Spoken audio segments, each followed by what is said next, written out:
ज्यादा न लगता न लगता दादा न लगता अजले चौड़ी ज्यादा ये मन करे छे बड़ा अजले चौड़ी ज्यादा ये मन करे छे बड़ा बिछाना चौड़ी बोड़ा सुतले होड़ा कोड़ा के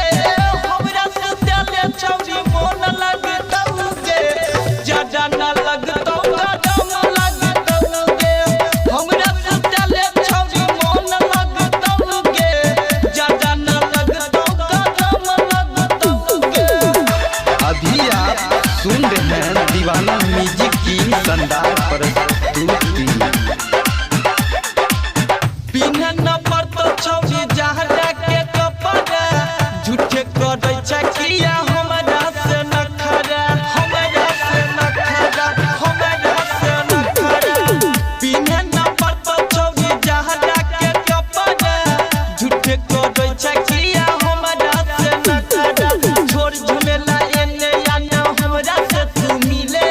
चढ़ जवानी छौ तोहर में मिश्री के रस घोले हमरा सुतले छौरी मन लगता के ज्यादा न लगता दादा न लगता के हमरा सुतले छौरी मन लगता के ज्यादा न लगता दादा न लगता के। स्टूडियो रिकॉर्डिंग सेट दीवाना का द्वारा। तोरे पगने छिए छौरी हम आशा के ज्यादा महीना रहते तोहर हल्ले खासगे तोहर हल्ले खासगे तोहर हल्ले खासगे तोरे पगने छिए छौरी हम आशा के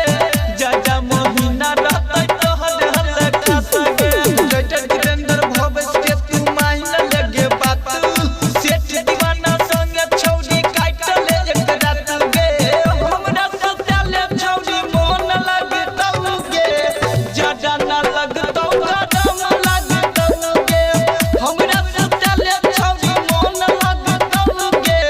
ज्यादा न लगता दादा न लगता के। स्टूडियो रिकॉर्डिंग सेट दीवाना का द्वारा।